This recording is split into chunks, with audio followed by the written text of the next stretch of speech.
Good morning and welcome to another edition of Roadhouse Last Call. Roadhouse Last Call. Congratulations to the Houston Astros, no hitting the Philadelphia Phillies.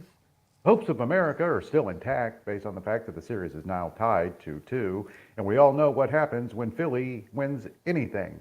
Let's not forget, these are the same fans, Philly, who threw batteries at Santa Claus in a snowstorm. These people are the scourge of the fucking earth. They did nothing good. Oh, Astros. Morning, Bender. Morning. Morning. Wow. I don't even know what to say about that. You you just called Philadelphia the scourge of the earth? They threw batteries at Santa Claus, Bender. What else do you want to say about Philly fans? It's like, seriously. Yeah, that's pretty bad. They threw batteries at Santa Claus. Is there something redeeming about that? Can you tell me anything redeeming about throwing frozen batteries at Santa? Oh, wait. I mean, he is make believe. So maybe if he says "ouch," then it's like, oh, see, he's real. So they're trying to prove that he's actually real. Again, nothing redeeming about that. I tried. I know. I gave you nothing to work with there, but you did step out and try to defend those fucknuts for some reason. Much like people are still trying to defend Papa Powell over there for being a fucking complete wasteoid of a human being. Here to push back on that one? Nope. Nope. All right. Bender is more likely to defend people who throw batteries at Santa Claus than Powell. There's a headline for you. Here you go. There you go. That's the takeaway. All right. So this is what we got. We got the pocket protector boys over there, focused on destroying the economy. We have data that's, coming out, filtering out, saying, geez, I don't know which way to go. Don't know which way to go. What do we do? What are we cheering for? What do we want to do? We have the dollar somehow pounding up over 112, pushing 113. It's pulling back a little bit. We're taking it in the face, but we're still riding above that 370 on SPY, which is very, very important, at least for my eye. It's kind of make or break in through here, in my opinion, and looking at it. I don't know what the market wants out of the data, but if you're reading through Powell's messaging, the market needs complete and utter economic destruction within America in order to find a bottom. That's it. That's it. That right there is the bottom line. That's what is required if they believe Powell in totality.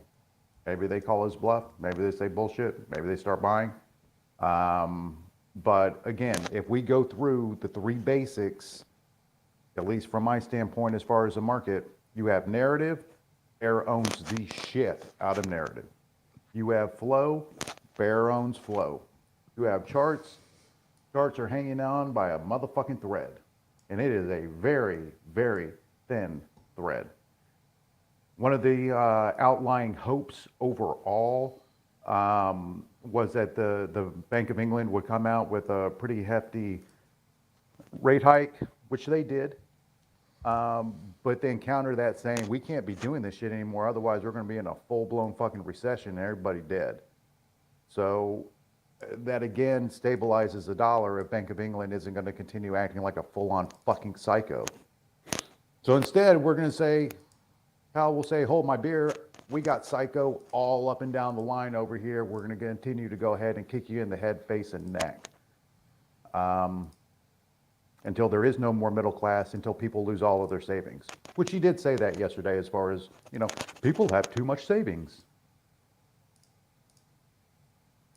Yeah, that's cool.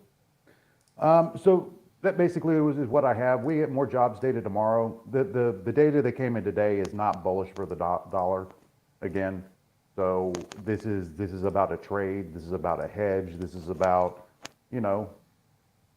Powell. Nothing more, nothing less. There's nothing fundamentally within any of these tickers or the market in general that needs to be corrected.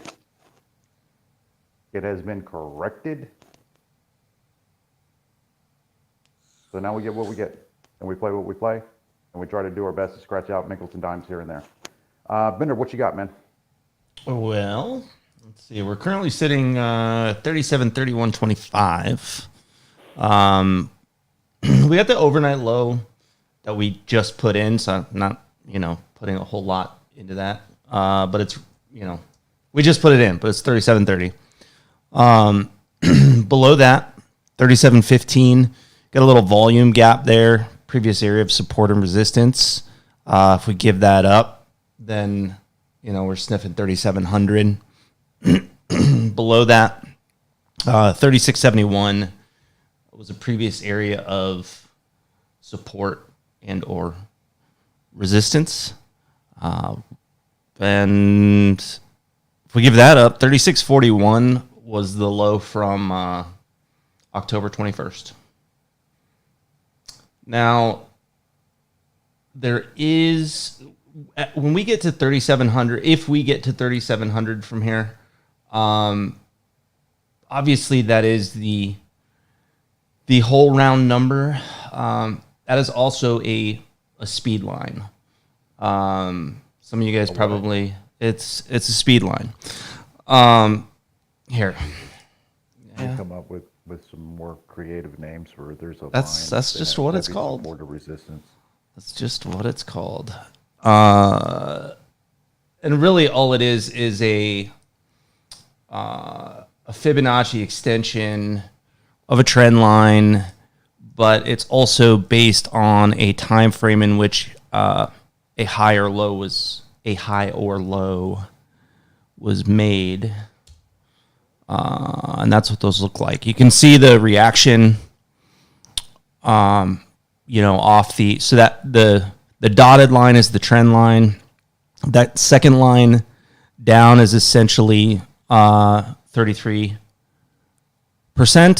or 1/3, and then the lower line is it's actually 66%, but it's 2/3 of the trend line. But you can see how we bounced off that 1/3.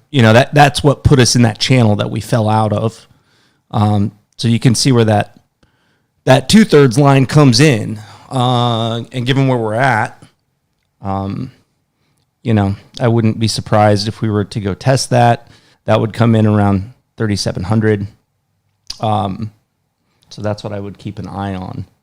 And I gave you the levels below that should we cross over that. The reason they call it a speed line is because typically when you cross through that first third, that first 33% line, then you get acceleration.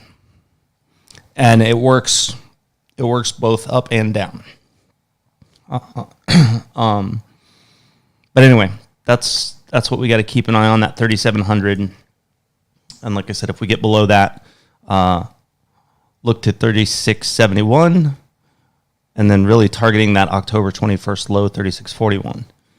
As far as upside goes, 37.56, previous level of support and resistance. It's also the 10 MA on the 60-minute. We know that 37, 55 to 37.60 area has been, that's an area that we have fumbled with both directions. So let's keep an eye on that one. And then, given how quick we moved through, everything yesterday, there really isn't a whole lot that is super important between 3756 and 3800. There are some levels in there that we can kind of point out 3790 was previous support, so that could act as some resistance. 3780, I think 3782 was the overnight high, so we can keep an eye on that one. But there wasn't a whole lot that took place, between say 3760 and 3800. And then if you get over that, you're looking at the 10 MA on the daily, which is 3826. So that's what I got. Yeah. Yeah. Yeah. I think that's what we talked about a little bit yesterday. Nothing's changed. It's like, yeah, no, we're going to find out if we live or die here pretty quickly. Look, guys, I don't have anything else. I've said my words. I've said my piece. Bender offered the chart. Stockington, you got anything? No, he said he's sleeping in. Stonkington is sleeping in. So that's what we got. This is muted. This is whatever. But like as far as what I have to offer. Yeah. I ain't got shit else, Bender. You got anything? All right. Anything you want to talk about? My daughter ran 18-1 last night in the barrels, so 3 seconds faster than That's awesome. the video I posted like 2 weeks ago. So that is cool. Yeah. So she hitting her edges and Getting blowing off the better. line? Getting better. And the horse that she's on, we have to, I think I mentioned this, we've had to sedate the horse because she was mistreated, is maybe not the right word, but before we got her, she had some stomach issues, and they basically made her race anyway. Mm-hmm. Hold on just a second. And so we've had to, our trainer gives her like a mild, sedative before every race because she has like super high anxiety about going through the gate because she just, historically that has not been a great experience for the horse because she wasn't, feeling well. Well, last night was the first night that we didn't have to sedate her. And she, at the end of the race, my daughter was like, she goes, yeah, that horse is scary fast when she's not sedated. And her trainer goes, you're only in second gear. And she looks at me and she goes, Dad, I don't know if I can do third gear. I was like, That's awesome. you'll be fine. Sounds like an amazing little girl, man. You'll be fine. Good job. No, that's the bright story of the day. Yep. That's the feel-good moment brought to you by Bender. I only offer Santa Claus getting pelted with batteries And the destruction of the American people. You know what's funny about that? It's like there are actually people out there that will say that's not true. That's not true. That's not true. When you can't say that that's not true if you listen to him talk. It's like, did you not listen to what he said? And that's right. Like I don't follow all this stuff like nearly as close as you do, or really all that close at all. And I can't claim to understand, the majority of it. But what I have listened to every one of his speeches. I've read everything that's been put out, and the one thing that is very clear is that I keep hearing is people have too much money. The housing market needs a very serious correction. Wages are too. I like everything that I hear is we got to keep doing this until people don't have money. So, and you know, I think what people might argue is whether or not what is being done is necessary for long-term stability. People can argue that they'll, whether or not they're right or wrong. I don't really know, but what can't be argued is the words that they're putting out, that he's putting out, saying until everything's on fire, we haven't done our job. That's the scary part. It is a scary part, and I think it's fair. There was a piece of what you said that was actually really, really fair. We don't know if this is necessary or not. Something along those lines. We don't know. Yeah. It's like, and I think you're right. We don't know if this is going to be effective as policy. And even if it does come out the other end, we would never know if there was another route to take. Right. Right. Because once you pour bleach into the drinking water, you can't exactly get it back out.